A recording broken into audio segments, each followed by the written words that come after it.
Bangladesh securities and exchange কমিশনের chairman কমিশনারদের পদত্যাগের দাবিতে কর্মবিরতি পালন করছে প্রতিষ্ঠানের কর্মকর্তা কর্মচারীরা। পূর্ব ঘোষণা অনুযায়ী পদত্যাগের আগ পর্যন্ত লাগাতার কর্মসূচি পালন করে যাওয়ার ঘোষণা দিয়েছেন কর্মচারীরা। বিসিসির কমিশনার চেয়ারম্যানের বিরুদ্ধে স্বেচ্ছাচারিতা, যখন তখন শোকজ আর কর্মচারীদের বাধ্যতামূলক অবসরে পাঠানোর অভিযোগে এই কর্মসূচি চলছে।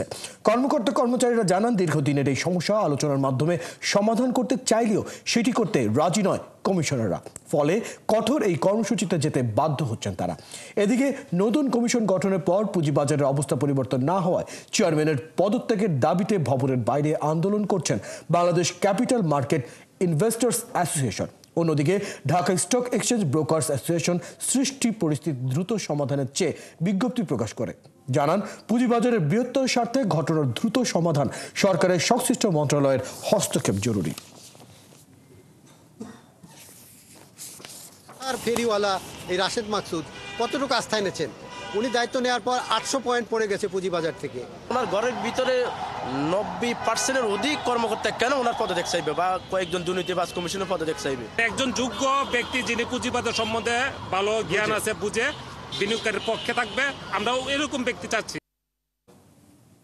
দর্শক, চেয়ারম্যান এবং কমিশনারের পদত্যাগের দাবিতে দিনব্যাপী কর্মবিরতি পালন করছেন বাংলাদেশ সিকিউরিটিজ অ্যান্ড এক্সচেঞ্জ কমিশনের কর্মকর্তা কর্মচারীরা। আমরা সরাসরি সেই দিকে চলে যাচ্ছি। এখনো দেইনি, আগেও কখনো দেইনি, এখনো দেব না। কর্মকর্তারা দাবি করছেন যে তদন্ত হয়েছে, যারা অভিযুক্ত হয়েছে সেই তদন্ত প্রকাশ করে আইন অনুযায়ী তাদের বিরুদ্ধে ব্যবস্থা নেওয়া, যেগুলো করছেন না সেই ক্ষেত্রে আপনাদের সাথে আমরা শেয়ার করেছি যে আমরা এই পর্যন্ত 7টা তদন্ত রিপোর্ট পেয়েছি। সেগুলোর ব্যাপারে আমরা 3টার অলরেডি অভিযোগ গঠন হয়ে গেছে।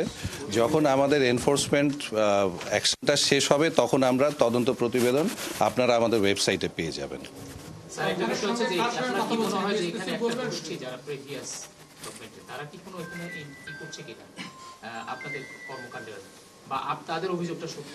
আমাদের তদন্ত তো সমস্ত কিছু 2024 সাল পর্যন্ত যে সমস্ত অনিয়ম এবং দুর্নীতি হয়েছে, তো কাজেই যেখানে তারা এটাতে যারা ক্ষতিগ্রস্ত হচ্ছে তাদের তো অবশ্যই সেখানটায় তাদের ইন্টারেস্ট আছে এই তদন্ত যাতে ব্যাহত হয়।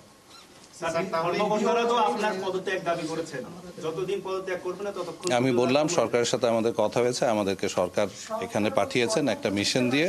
আমরা সেই মিশনে ধরনের অন্যায় দাবির কাছে আমরা মাথা নত করব না।